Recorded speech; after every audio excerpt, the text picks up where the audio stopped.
Merhaba arkadaşlar, örgü kanalıma hoş geldiniz. Herkesin yapabileceği kolay motifli tığ işi yelek yaptım. Bugün bu yelek anlatımını sizlerle paylaşmak istiyorum. 4 motif ön bölüm için yapıyoruz.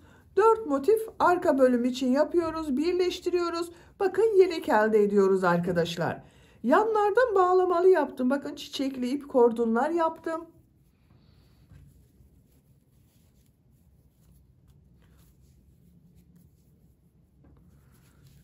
Bakın bu şekilde arkadaşlar, açık olarak. Çok güzel oldu. Ben bu renk iplikler kullanarak kız bebek için yaptım. Siz aynı modeli farklı renk iplikler kullanarak erkek çocuklarınız için yapabilirsiniz. Her yaş için uygun bir model arkadaşlar. Ben bugün bu yelek anlatımını 6-12 ay arası bebek ölçüsüne göre yapıyorum. Siz bu yeleği yeni doğan bebek için yapabilirsiniz. 1, 2, 3, 4, 5 yaş. Her yaş çocuklarınız için yapabilirsiniz. Yetişkinler için de uygun bir model arkadaşlar. Yeni doğan bebek için yapacaksanız bu motif sırasını benim yaptığımdan 2 sıra eksik yaparsanız yeni doğan bebek için olur. 1 sıra eksik yaparsanız 3 aylık bebek için olur. Bu motif sırasını 1 sıra fazla yaparsanız da 2 yaş çocuklarınız için olur arkadaşlar. Bu şekilde motifleri büyüterek yelek ölçüsünü büyütebilirsiniz. Yetişkinler için yapmak istiyorsanız bu motif sayısını daha fazla yapmanız gerekir arkadaşlar. Bir yeleği ölçerek motifleri ayarlama yapabilirsiniz. Biz bugün 6-12 ay arası çocuklar için yapıyoruz. Yelek örgüsünde iplik olarak ben bugün bu ipliği kullandım. Kullandığım iplik üzerinde 100 gram iplikte 330 metre var. Bir pembe renkli iplik kullandım arkadaşlar. Motif yapımında da bakın bu renk iplikleri kullandım. Çevresinde ve yaka örgüsünde de motifte kullandığım bu renk ipliği kullandım. Siz bu yelek örgüsünü her marka iplik ve renkleri kullanarak yapabilirsiniz. Her renk iplik ile çok güzel oluyor. Ölçülerini videonun sonunda ölçüyorum. Oraya bakabilirsiniz. İpliği tığ hazırlayalım. Hep birlikte bu kolay ve güzel tığ işi yelek örgüsüne başlayalım. Örgü kanalıma abone değilseniz abone olmayı unutmayın lütfen. İzlediğiniz videolarıma beğeni ve yorumlarınızı yaparsanız çok sevinirim arkadaşlar. Hepinize kolay gelsin. İyi çalışmalar.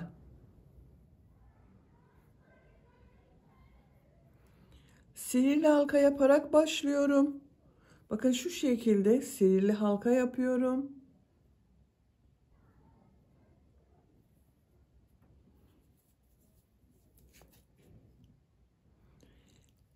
2 zincir yapıyorum. Bu sihirli halka içine 2 trabzan yapıyorum. Motif başlangıcını yapıyoruz arkadaşlar. Bu sıra başında yaptığım 2 zincirde 1 trabzan, 1 2 3 trabzan yaptım. 2 zincir yapıyorum. Buraya 3 trabzan yapıyorum.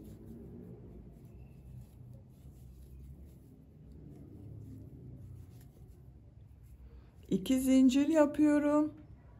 3 trabzan yapıyorum.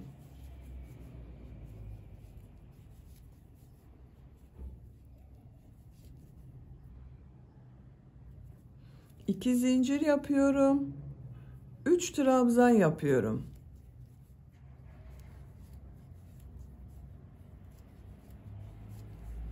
Bir, iki, üç, 4 tane üçlü trabzanlar yaptık. Bakın arkadaşlar, iplik ucunu çekiyorum.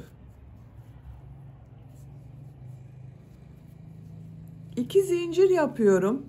Sıra başında yaptığım bakın bu ilmek ile ilmek kaydırma yaparak birleştiriyorum. İplik ucunu şu şekilde tuttum. Bakın 1 2 3 4 yerde 2 zincir yaptık. Buralar köşe olacak arkadaşlar. İpliği kesiyorum.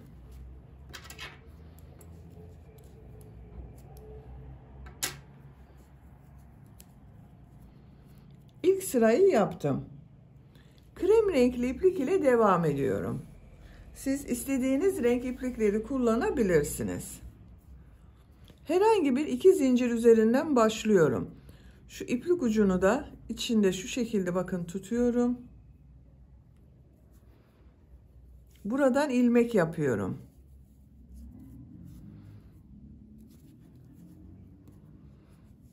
3 3 zincir yapıyorum.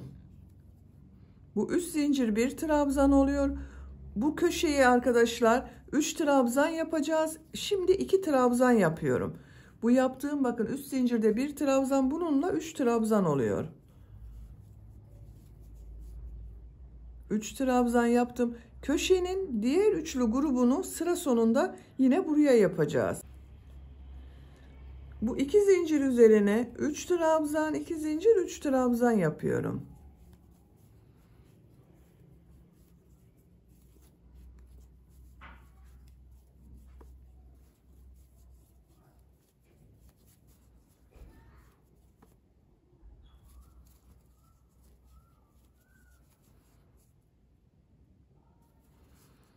Buraya da 3 trabzan, 2 zincir, 3 trabzan yapıyorum.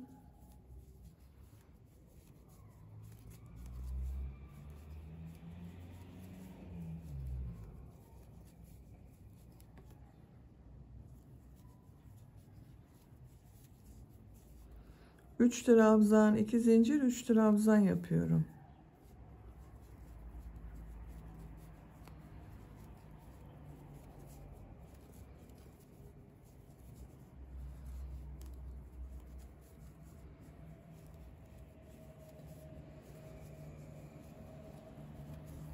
Bakın burada ve burada 3 trabzan, 2 zincir, 3 trabzan yaptık.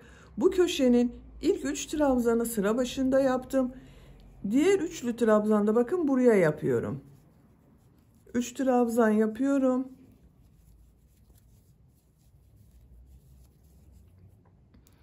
Tığ üzerine iplik alıyorum. Burada 3 zincir yaptım. 3. zincir ile şu şekilde tığı takıyorum. İplik aldım. Hepsini içinden çekiyorum. Bakın 4 köşe oldu. İpliği kesiyorum.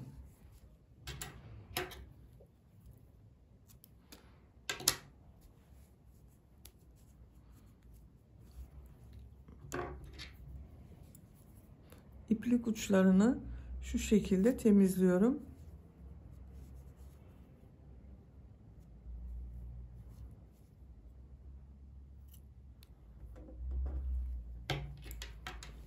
Bakın örgünün ters tarafının görüntüsü bu şekilde. Bu renk iplik ile devam ediyorum. Siz tercihinize göre her renk iplikleri kullanabilirsiniz.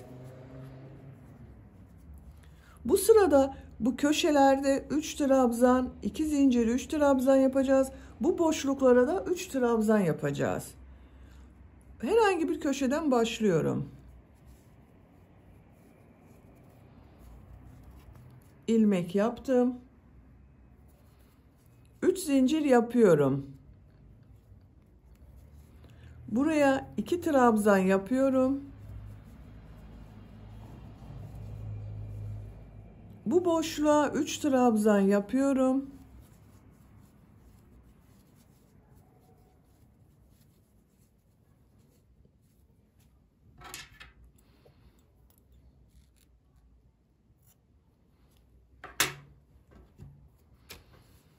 Bakın köşeye 3 trabzan, 2 zincir, 3 trabzan yapıyorum.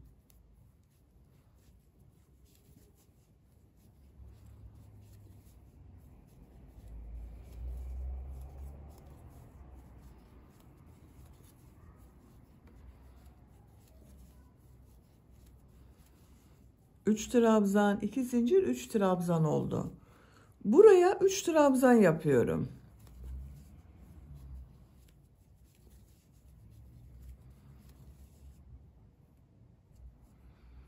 Köşeye 3 trabzan, 2 zincir, 3 trabzan yapıyorum.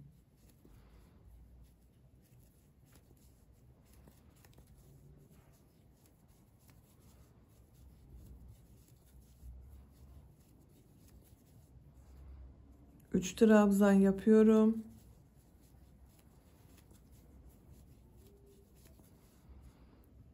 Üç trabzan, 2 zincir, 3 trabzan yapıyorum.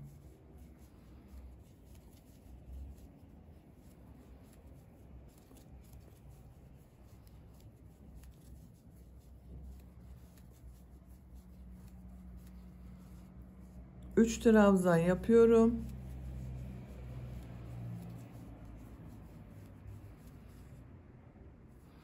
Bakın köşeye geldim. Köşede ilk 3 trabzanı sıra başında yaptım. Sıra sonunda da 3 trabzan yapıyorum. Köşe oluşturuyorum.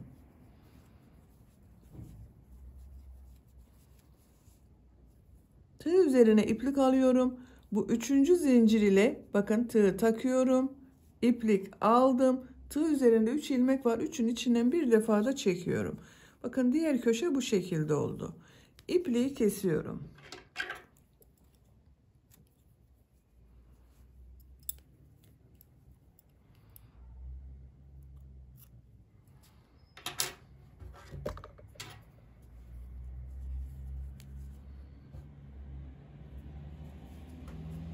Bakın örgünün ters tarafının görüntüsü de bu şekilde. Yine bu renk iplik ile devam ediyorum. Siz renk sıralamasını tercihinize göre istediğiniz gibi yapabilirsiniz. Herhangi bir köşeden başlıyorum. Bakın buradan başlayalım bu sefer arkadaşlar.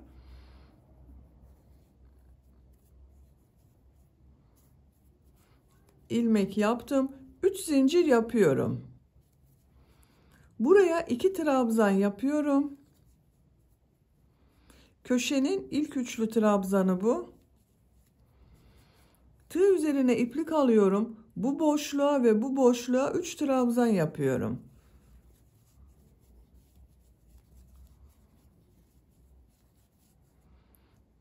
Üç trabzan yapıyorum.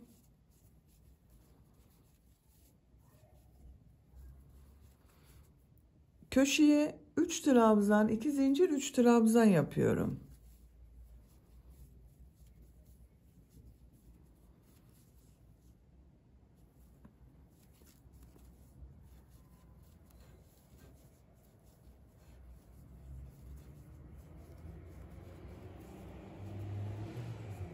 Bakın iki köşe arasına iki yerde 3 trabzan yaptım. Bir alt sırada iki köşe arasına bir trabzan oldu. Bu sırada 2 trabzanlı grup yaptık.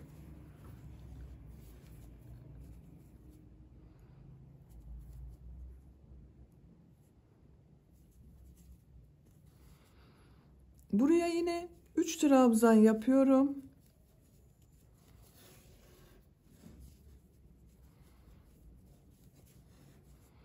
Üç trabzan yapıyorum.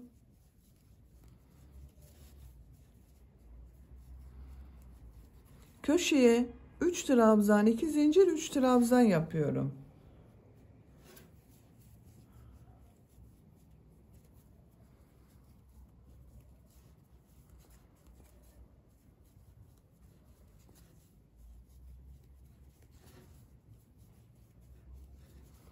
Buraya 3 trabzan yapıyorum. Bakın bu iki köşe arasında yine bir, iki yerde üçlü trabzanlar yaptık. Sıra sonuna kadar devam edelim. Sıra sonuna kadar tamamladım. İpliği kestim arkadaşlar. Bakın her köşe arasına iki yerde üçlü trabzanlar yaptık. Pembe renk iplik ile devam ediyorum. Yine herhangi bir köşeden başlıyorum.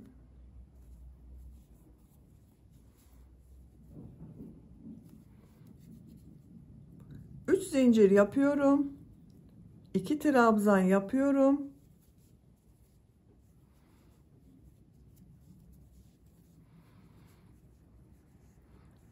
Üç trabzan yapıyorum. Bakın boşluklara 3 trabzan yapıyoruz hep.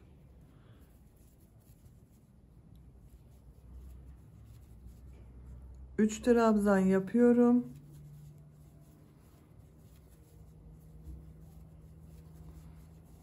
Üç trabzan yapıyorum.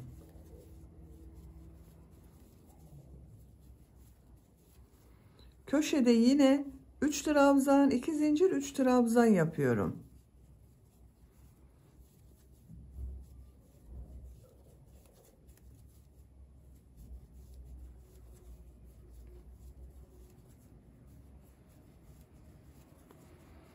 Buraya 3 trabzan yapıyorum.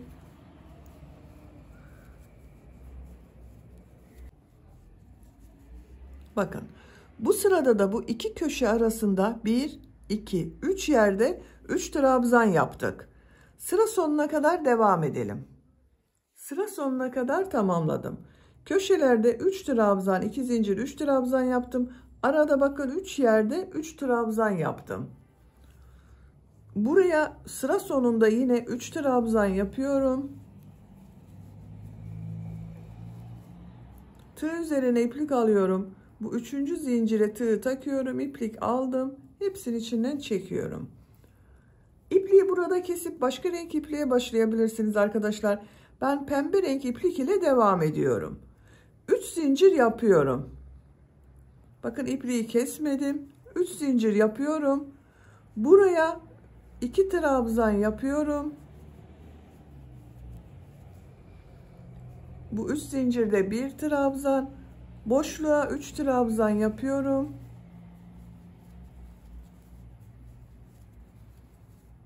Üç trabzan yapıyorum.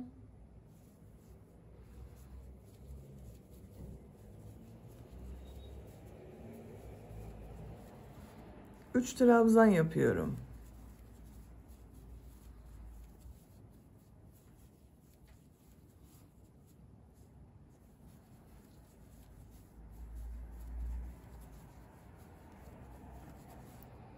Buraya köşeye yine 3 trabzan, 2 zincir, 3 trabzan yapıyorum.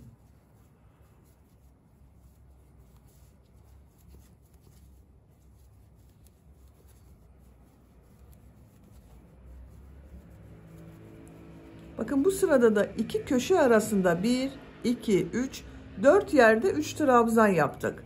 Sıra sonuna kadar devam edelim. Sıra sonuna kadar tamamladım. Bu köşeye son 3 trabzanı yapıyorum.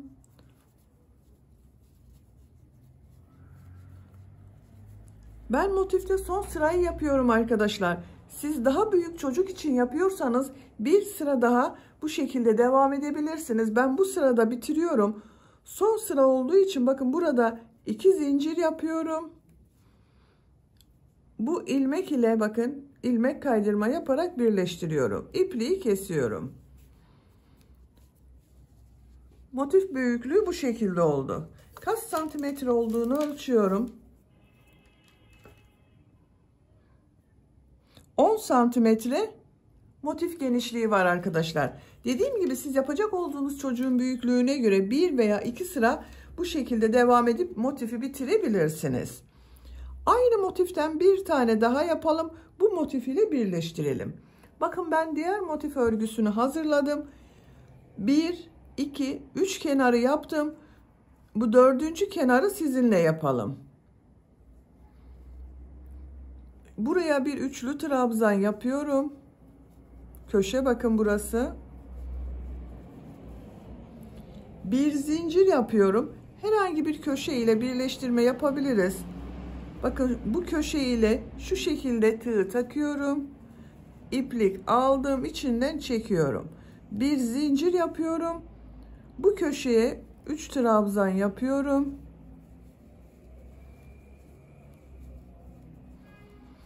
Bu iki kenarı birleştireceğiz arkadaşlar. Birleştirme yaparken bu son sırayı yapıyorum. Bakın şu şekilde tığı boşluğa takıyorum. İlmek aldım, çektim. Tığ üzerine iplik alıyorum. Buraya 3 trabzan yapıyorum.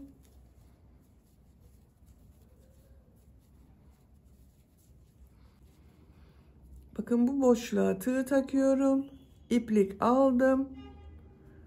Tığ üzerine iplik alıyorum. Buraya 3 trabzan yapıyorum.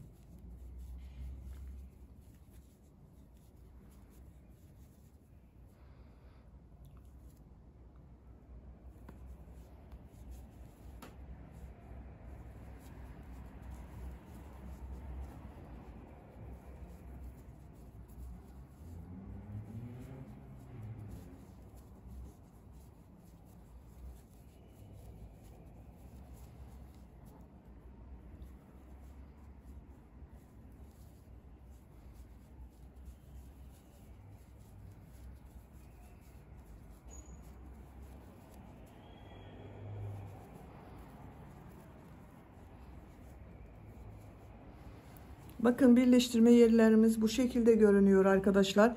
Şimdi köşeyi yapacağız. Bakın bu ilmek ile birleştirdim. Tığ üzerine iplik alıyorum. Köşeye 3 trabzan yapıyorum. Köşeyi birleştireceğiz.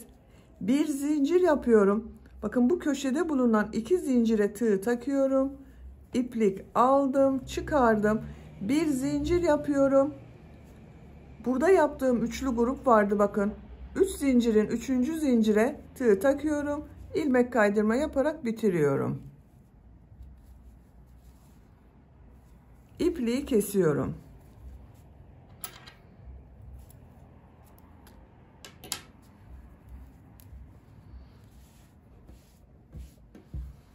Bakın 2 motif örgüsünü birleştirdim. Bu motiften ben bir tane daha hazırladım. Bakın bu şekilde yine 1, 2, 3 tarafı yaptım. 4. tarafı yaparken burası ile birleştireceğiz. Bakın köşede 3 trabzan yaptım. Bir zincir yapıyorum. Köşede bulunan 2 zincir ile şu şekilde birleştiriyorum. Bir zincir yapıyorum. Köşe için buraya 3 trabzan yapıyorum.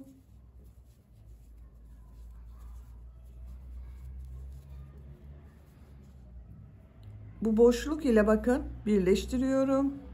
3 trabzan yapıyorum. Diğer motifleri birleştirdiğimiz gibi bunu da birleştiriyoruz bakın.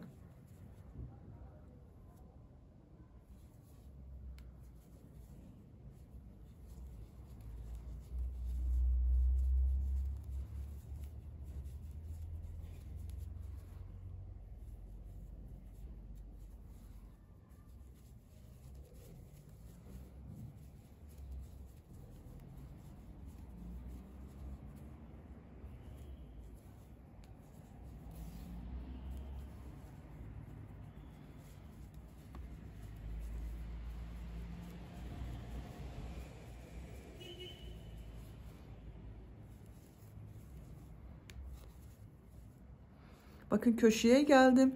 Köşede 3 trabzan yapıyorum. Bir zincir yapıyorum.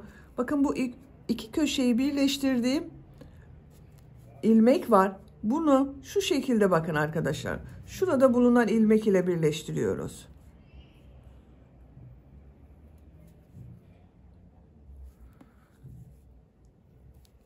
Bir zincir yapıyorum.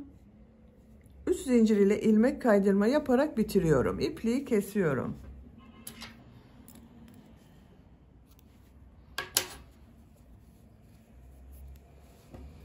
Bakın 3 motif örgüsünü birleştirdik. 4. motif örgüsünü de ben hazırladım. Bakın bunda 1, 2 kenarı yaptım. 2 kenarı şu şekilde birleştireceğiz. Birlikte bakın. Bir kenarı bununla birleştiriyoruz. Bir kenarı bununla. Yine sıra sonunda bakın köşe için 3 trabzan yaptım. Bir zincir yapıyorum. Bakın şu boşluğu birleştireceğiz arkadaşlar. Şuna bakın köşeye tığ takıyorum. İplik aldım. Bir zincir yapıyorum. 3 trabzan yapıyorum.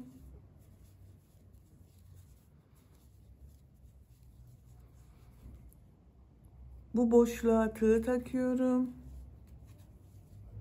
3 trabzan yapıyorum.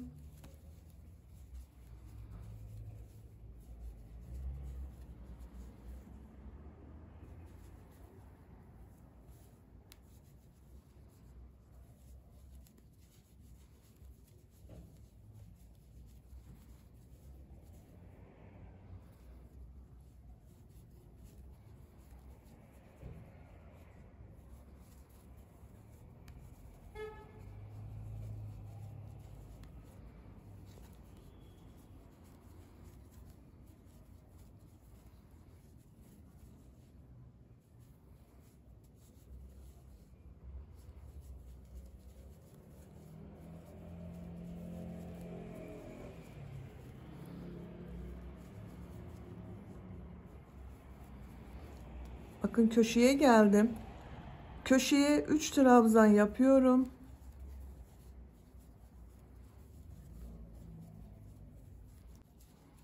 Bir zincir yapıyorum. Burada bakın 3 motifi birleştirdiğim köşe var. Burada bulunan ilmek ile birleştiriyorum arkadaşlar.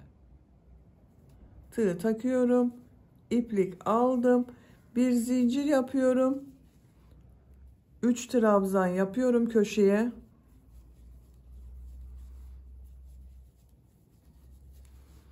Bakın köşenin birleşim yeri bu şekilde oldu. Bu motif ile birleştirmeye devam ediyorum. Bu boşluğa bakın tığ takıyorum. İplik aldım. 3 trabzan yapıyorum.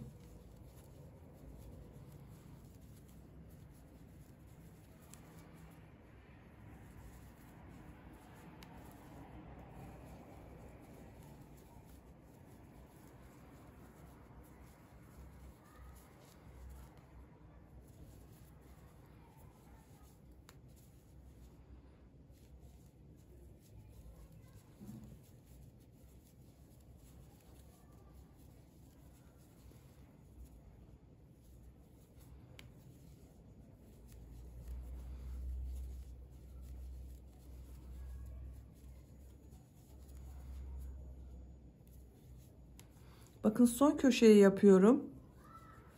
3 trabzan yapıyorum. Bir zincir yapıyorum.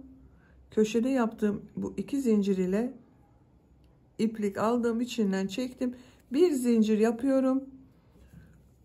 Bu ilmek ile ilmek kaydırma yaparak birleştiriyorum. İpliği kesiyorum.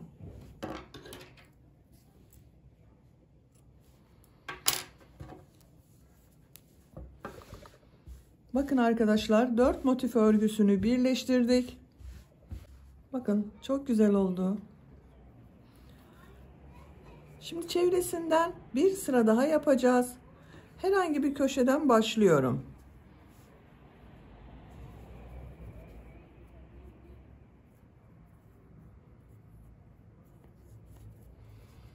İlmek yapıyorum. 3 zincir yapıyorum arkadaşlar. Buraya 2 trabzan yapıyorum. Bakın 3 trabzan oldu. Tığ üzerine iplik alıyorum. Buraya 3 trabzan yapıyorum. Motifte yaptığımız aynı işleri yapıyoruz arkadaşlar. 3 trabzan yapıyorum.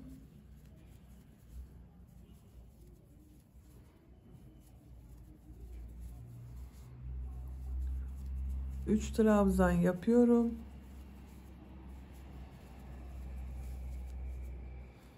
Üç trabzan yapıyorum.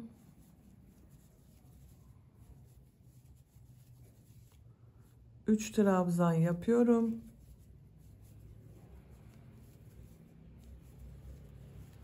Bakın bu iki motifi birleştirdiğimiz buraya 3 trabzan yapıyorum.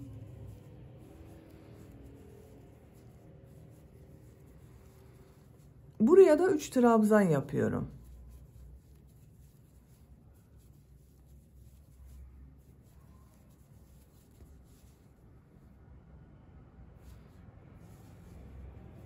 Üç trabzanlar yaparak devam ediyorum.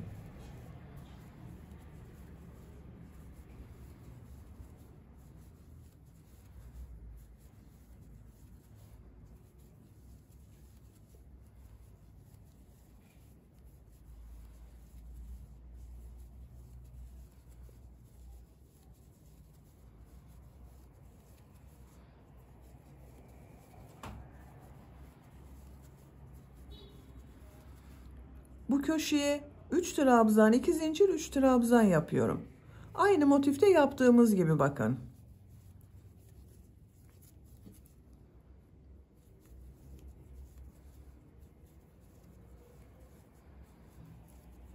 Yine boşluklara 3'er trabzan yapıyorum.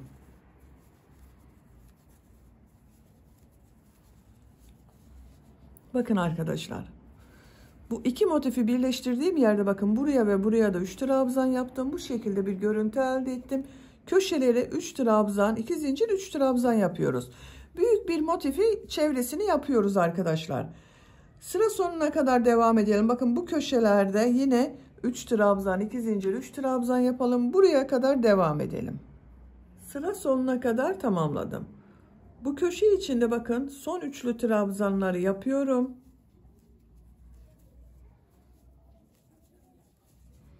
Tığ üzerine iplik alıyorum. Burada yaptığım 3 zincir ile birleştiriyorum. Bakın arkadaşlar, büyük motifimizin çevresinden de yaptım. Köşelerde 3 trabzan, 2 zincir, 3 trabzan yaptım. Bu şekilde bakın birleşmiş olarak genişliğini ölçüyorum. 21 santimetre. Bakın bu şekilde de 21 santimetre. Siz daha büyük yapmak istiyorsanız bir sıra daha çevresinden devam edebilirsiniz. Ben burada bitirdim. Şimdi omuz bölümlerini yapalım.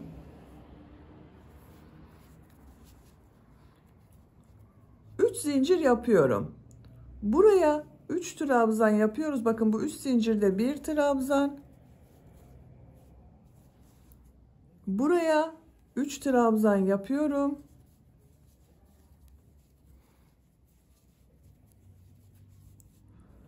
Üç trabzan yapıyorum.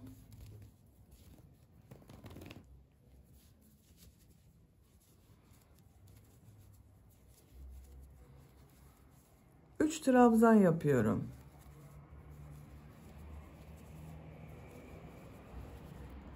Bakın 1, 2, 3, 4 yerde 3 trabzan yaptım. Diğer tarafa da aynı yapacağız arkadaşlar. Siz daha büyük çocuk için yapıyorsanız bunu 5 trabzan sırası yapabilirsiniz. Bakın buraya da 3 trabzan yaparak buradan dönüş yapabilirsiniz. 3 zincir yapıyorum. Örgüyü çeviriyorum. Bakın bu 3 trabzanı atlıyorum. Bu boşluğa 3 trabzan yapıyorum.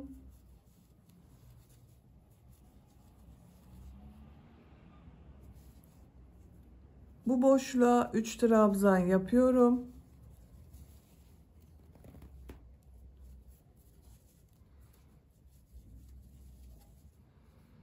Üç trabzan yapıyorum. Tığ üzerine iplik alıyorum. Sıra başında bakın, bu sıra başında yaptığım 3 zincir var. 3. zincire tığ takıyorum. Trabzan yapıyorum. Bu sırada da bakın 1, 2, 3 yerde 3 trabzan yaptım. Sıra başında ve sıra sonunda boşluklar oluştu. 3 zincir yapıyorum. Örgüyü çeviriyorum. Bu boşluğa 2 trabzan yapıyorum. Bakın bu 3 zincirle birlikte 3 trabzan oldu. 3 trabzan yapıyorum.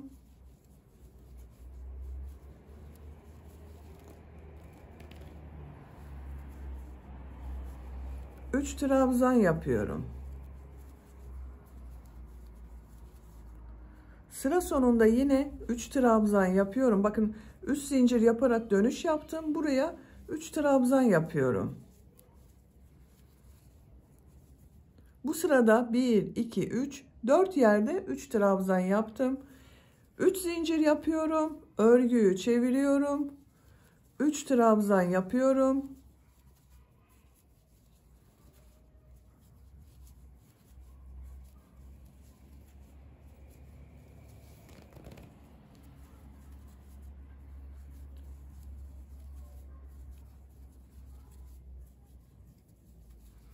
Bakın 1, 2, 3 yerde 3 trabzan yaptım. Bu zincir üzerine trabzan yapıyorum. Boşluk oluştu. 3 zincir yapıyorum. Örgüyü çeviriyorum. 2 trabzan yapıyorum. 3 trabzan yapıyorum. Bakın bu şekilde arkadaşlar. 1-2 sıra bu şekilde devam edelim. Yaka örgüsünü 7 sıra olarak tamamladım. 1, 2, 3, 4, 5, 6, 7. Santimetre olarak ölçüyorum. 5 santimetre yükseklik var arkadaşlar. Siz daha büyük çocuk için yapıyorsanız bunu 1-2 sıra devam edebilirsiniz. Şimdi diğer tarafı yapalım. Bakın bu yaka örgüsünün buraya ben 4 model yaptım. 1, 2, 3, 4. Buraya da aynı yapacağız. Nereden başlayacağıma bakıyorum. Bakın 1, 2, 3, 4. Şu ilmekten ipliği bağlıyorum.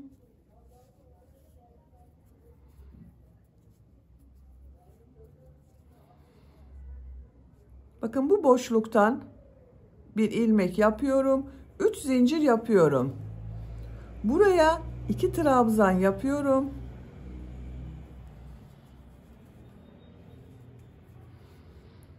Buraya 3 trabzan yapıyorum.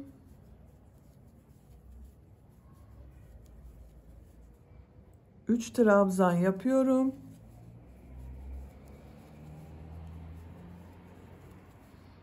Sıra sonunda bakın buraya da 3 trabzan yapıyorum.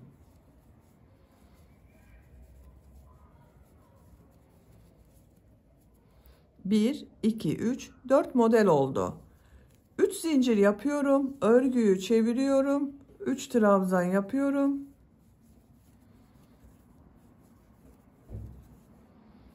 Üç trabzan yapıyorum. 3 trabzan yapıyorum.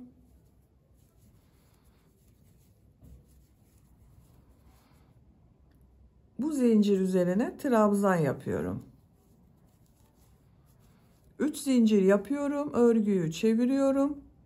2 trabzan yapıyorum.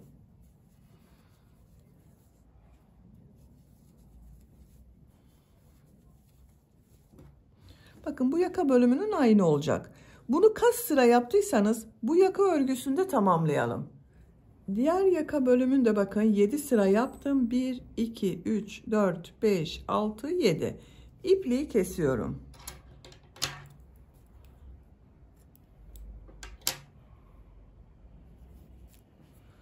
Bakın arkadaşlar ön bölüm örgüsünü tamamladım.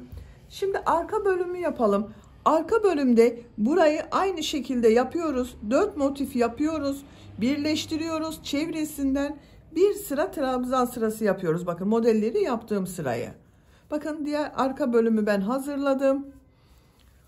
Motifler çevresinden bir sıra yaptım. Burada bitirdim. Bakın burada yaka bölümüne başlamıştım. Arka bölümde yaka bölümüne başlamıyorum. Modelleri devam ediyorum. 3 zincir yapıyorum. Buraya 2 trabzan yapıyorum. 3 trabzan yapıyorum. 3 trabzan yapıyorum. Sıra sonuna kadar devam edelim. Sıra sonuna kadar tamamladım. Buraya 3 trabzan yapıyorum.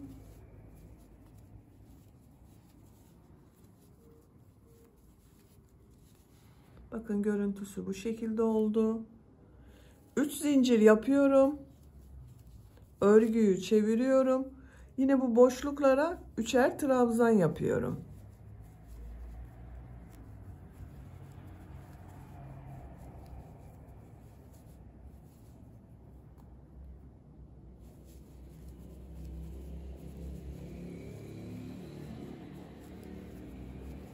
Sıra sonuna kadar devam edelim.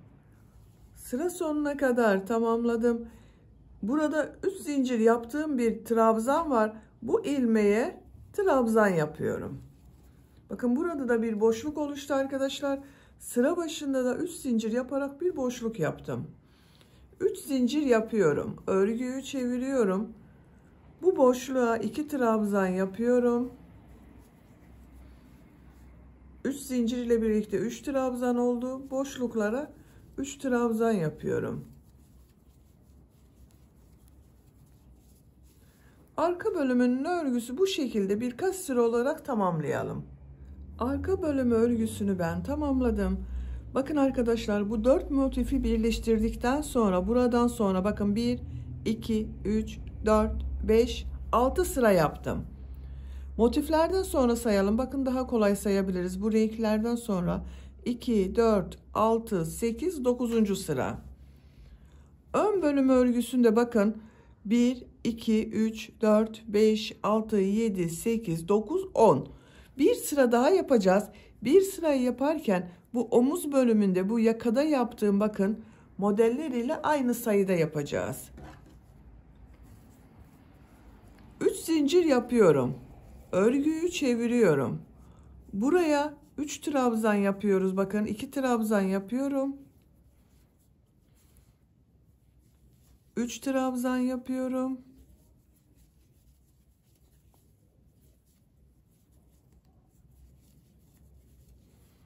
Üç trabzan yapıyorum.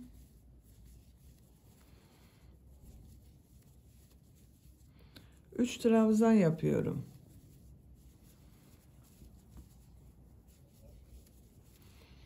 Bakın ön bölümde 1, 2, 3, 4 yerde 3 trabzan yaptık. Burada da aynı yaptım. 1, 2, 3, 4. Şimdi ön bölüm ile arka bölümü birleştirelim. Burada da aynı bir sıra yapacağız arkadaşlar. Şu şekilde yerleştiriyorum bakın. Örgünün ters tarafından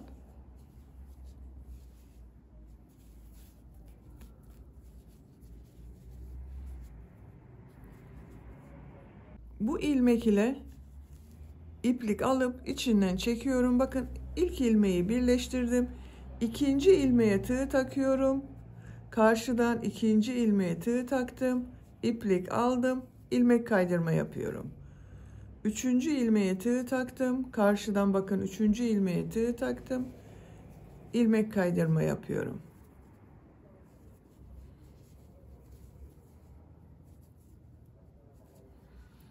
Karşılıklı ilmek kaydırma yapıyoruz. Son ilmeği birleştiriyorum.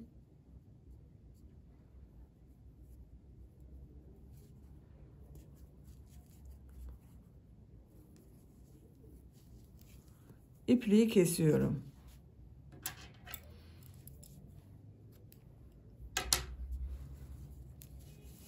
Bakın düz tarafın görüntüsü bu şekilde oldu. Şimdi diğer tarafta da aynı yapacağız. Bakın burada 4 model yaptım. Buradan da ayarlıyorum bakın. 1, 2, 3, 4. Buradan iplik bağlıyorum.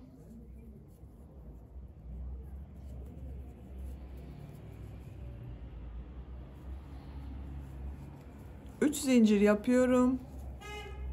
2 trabzan yapıyorum. 3 trabzan yapıyorum.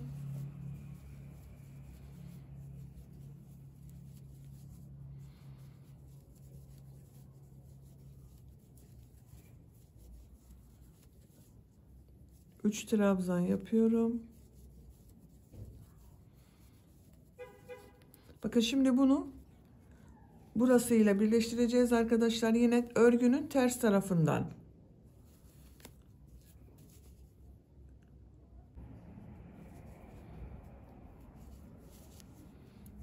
İkinci ilmeğe tığ takıyorum. İkinci ilmeğe tığ takıyorum. İlmek kaydırma yapıyorum. İlmek kaydırmalar yaparak birleştirelim.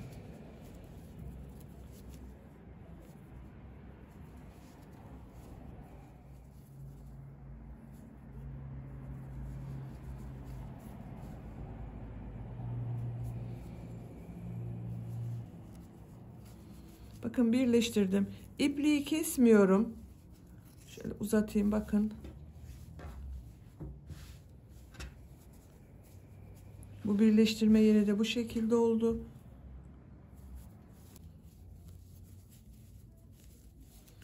Yaka çevresinde bir sıra sık iğne yapıyorum. Bakın ipliği kesmedim.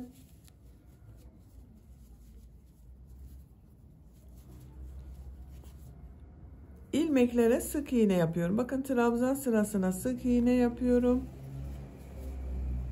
Sık iğne yapıyorum.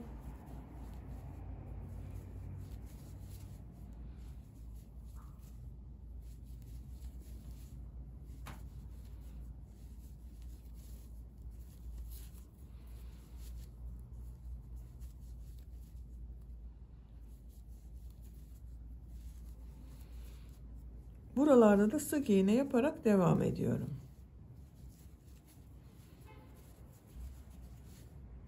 Sıra sonuna kadar devam edelim. Sıra sonuna kadar tamamladım. İlk ilmek ile ilmek kaydırma yaparak birleştiriyorum. İpliği kesiyorum. Ben kestim arkadaşlar ipliği. Bakın yaka çevresinde bir sıra sık iğne yaptım. Düzgün bir görüntü elde ettim. Şimdi bu yelek çevresinde de bir sıra sık iğne yapıyorum.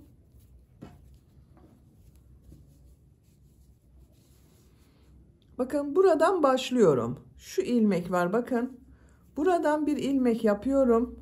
Arka bölümden başlıyorum ben arkadaşlar. Bakın birleştirme yeri arkada kalsın diye arka bölümden başlıyorum. Bir ilmek yaptım. Aynı ilmeğe sık iğne yapıyorum. Sık iğne sırası yapıyorum. Her ilmek üzerine bir sık iğne yapıyoruz. Bakın bu köşeden sonraki ilmekten başladım. Bu köşeye kadar devam edelim. Köşeye kadar sık iğne olarak yaptım. Her ilmek üzerine bir sık iğne yaptım. Bakın bu köşede 2 zincir yaptığım yerdeyim. Bu 2 zincir üzerine 4 sık iğne yapıyorum. Yuvarlak bir görüntü elde etmek için 4 sık iğne yapıyorum. 4 sık iğne yaptım. Diğer ilmeklere bir sık iğne yapıyorum. Her ilmek üzerine bir sık iğne yapıyorum bakın.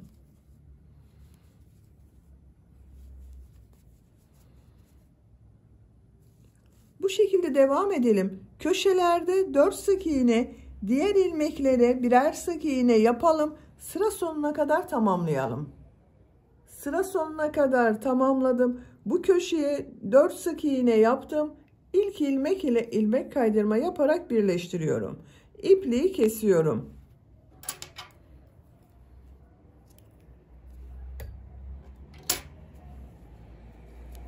Bakın arkadaşlar çevresinden de bir sıra sık iğne yaptım. Bu köşelerde 4 sık iğne yaptım bakın.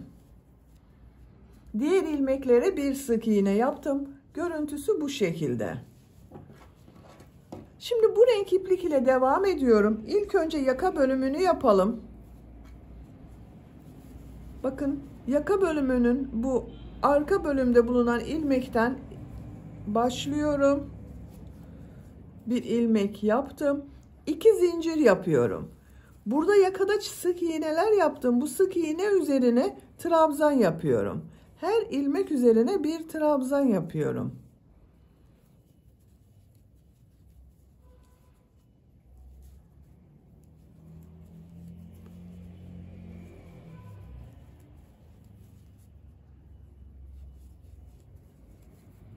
Bakın trabzan sırası yapıyoruz.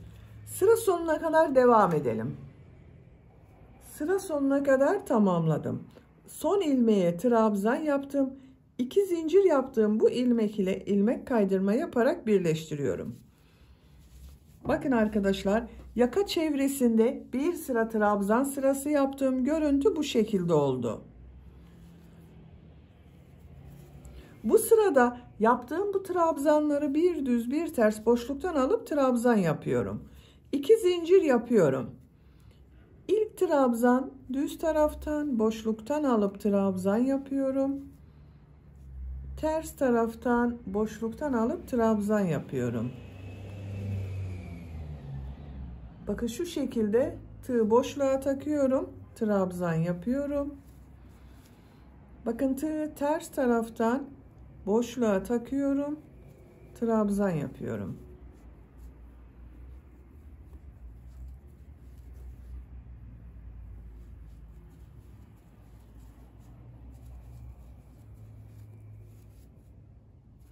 Sıra sonuna kadar devam edelim. Sıra sonuna kadar tamamladım. Son trabzan düz taraftan boşluktan aldım, trabzan yaptım. İlk ilmek ile ilmek kaydırma yaparak birleştiriyorum. İpliği kestim. Bakın arkadaşlar, bir sıra trabzan sırası yaptım. Bir sırada bir düz bir ters örgüler yaptım. Yaka bölümünün görüntüsü bu şekilde. Benim yapacağım ölçü için bu yükseklik yeterli. Siz tercihinize göre bir sıra daha bir düz bir ters örgü yapabilirsiniz. Görüntüsü bakın bu şekilde oluyor. Şimdi bu yelek çevresinde de yakada yaptığımız gibi bir düz bir ters örgüler yapacağız.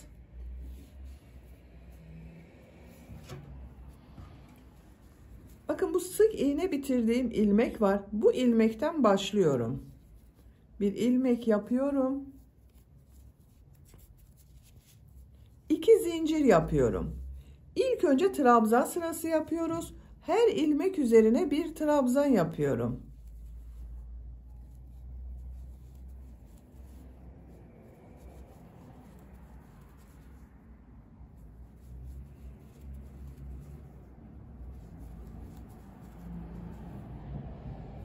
Sıra sonuna kadar devam edelim. Sıra sonuna kadar tamamladım. Son ilmeğe de trabzan yaptım. İlk ilmek ile ilmek kaydırma yaparak birleştiriyorum. Bakın arkadaşlar, çevresinden bir sıra trabzan sırası yaptım.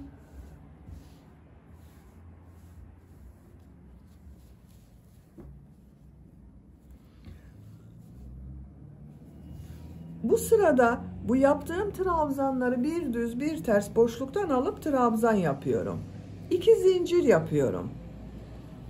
Bu ilk trabzan düz taraftan boşluktan alıyorum. Bakın şu şekilde trabzan yapıyorum. Ters taraftan boşluktan alıyorum. Trabzan yapıyorum. Düz taraftan boşluktan alıp trabzan yapıyorum. Ters taraftan boşluktan alıp trabzan yapıyorum.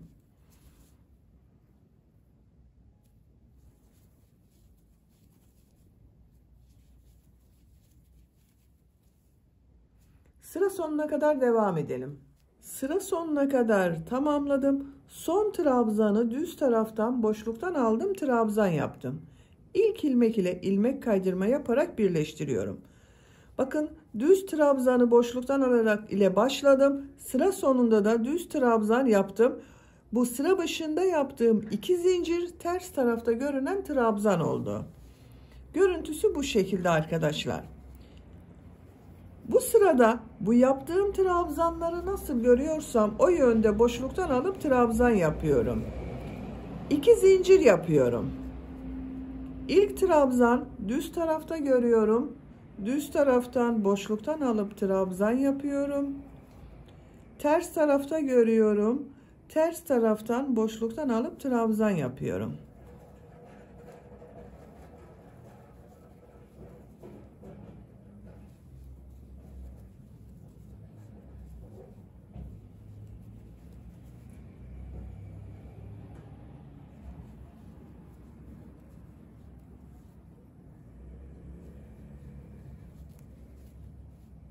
Sıra sonuna kadar devam edelim. Sıra sonuna kadar tamamladım. Son trabzan düz taraftan boşluktan aldım, trabzan yaptım. İlk ilmek ile ilmek kaydırma yaparak birleştiriyorum. İpliği kesiyorum.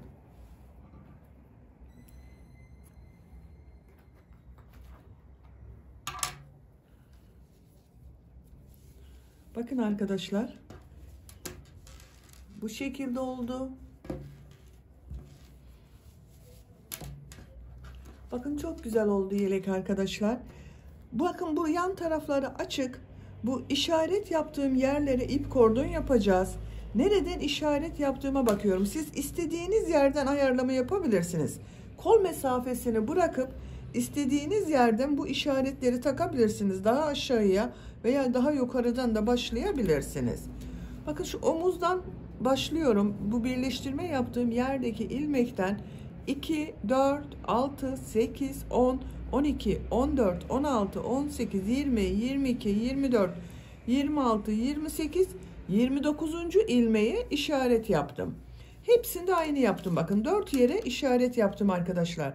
Buradan 29. ilmek, buradan 29. ilmek, buradan 29. ilmek. Siz bunu daha aşağıdan da yapabilirsiniz. Santimetre olarak ölçüyorum.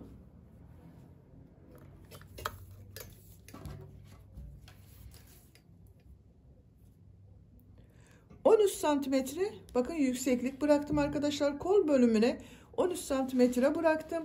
İp kordon yapacağız. Bakın ip kordon için bu ortada kullandığım bu pembe renk ipliği kullanıyorum. Bu ip kordondan yapacağız bakın. Çiçekli ip kordon yapacağız. Yeleğe birleştireceğiz. Bu ip kordonlardan 4 tane yapacağız arkadaşlar.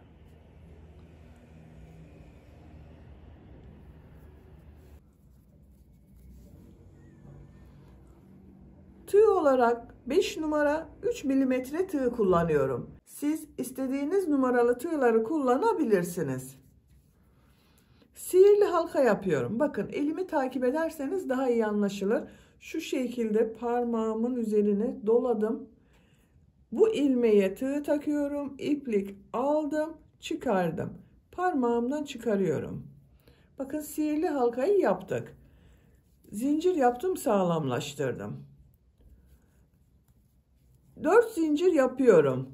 Tığ üzerine 2 defa iplik doluyorum. Buraya 3 üçlü trabzan yapıyorum. 1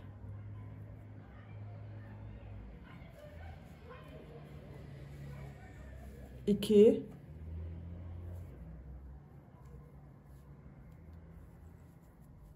3. Bakın sıra başında da 4 zincir yaptım. Bununla birlikte 4 trabzan oldu. 4 zincir yapıyorum. Bu sihirli halka içine sık iğne yapıyorum. Bakın toplam 5 trabzan oldu arkadaşlar. Tekrar 4 zincir yapıyorum. 3 üçlü trabzan yapıyorum. 3 defa da çıkarıyorum bakın. 2 defa iplik doluyorum. 3 defa da çıkararak trabzan yapıyorum.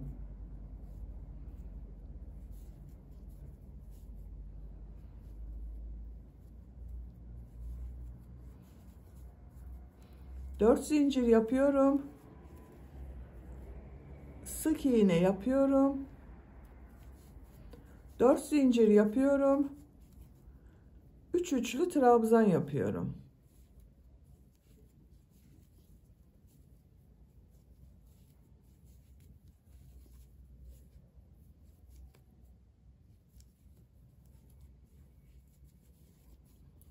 Dört zincir yapıyorum. Sık iğne yapıyorum. 4 zincir yapıyorum. 3 üçlü trabzan yapıyorum.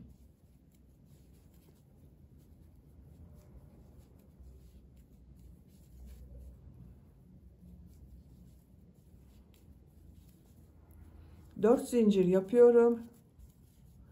Sık iğne yapıyorum. Bakın 1 2 3 4 yapraklı yaptım. İplik ucunu çekiyorum. 4 yaprakta bitiriyorum arkadaşlar. Bakın görüntüsü bu şekilde oldu. İpliği kesiyorum.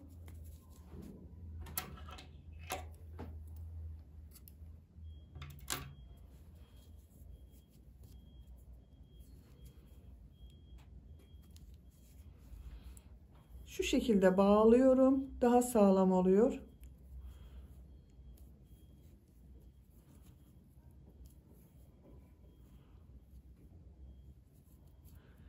İplik ucunda bu trabzanlar arasında kaybediyorum bakın.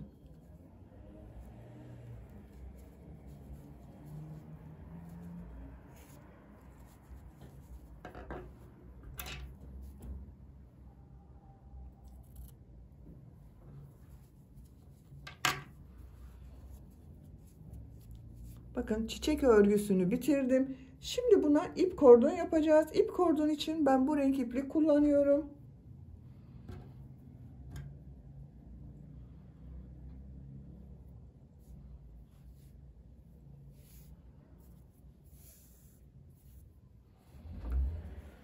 Bakın bu aralarda sık iğne yaptık arkadaşlar. Yaprak arasında bu sık iğneye ipliği bağlıyorum.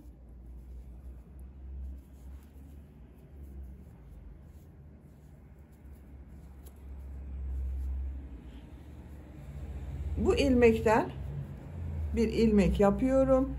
Zincir yapıyorum. İplik ucunda şu şekilde bakın zincirler arasında geçiriyorum, kaybediyorum.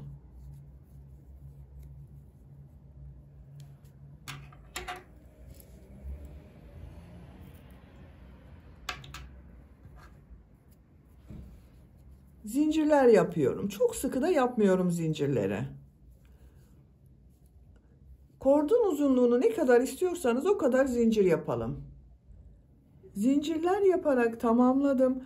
60 zincir yaptım arkadaşlar. Siz tercihinize göre bunu daha uzun veya daha kısa yapabilirsiniz.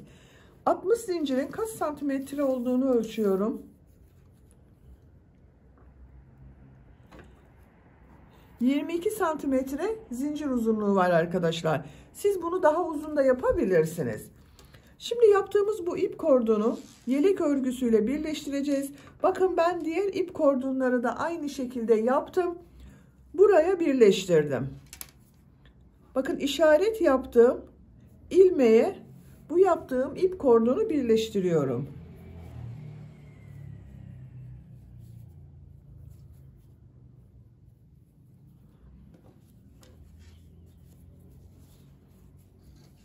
Bu işaret yaptığım ilmek var. Bakın buraya boşluğa yapıyorum arkadaşlar. Şu şekilde birleştiriyorum. Sağlamlaştırıyorum. İpliği kesiyorum.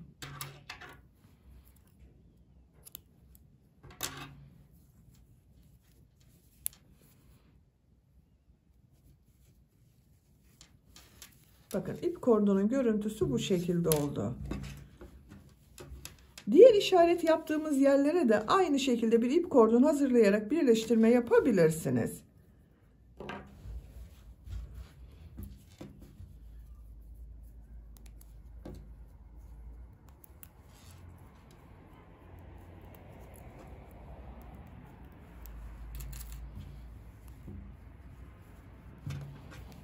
Bakın kol altından bu şekilde bağlayarak kullanıyoruz.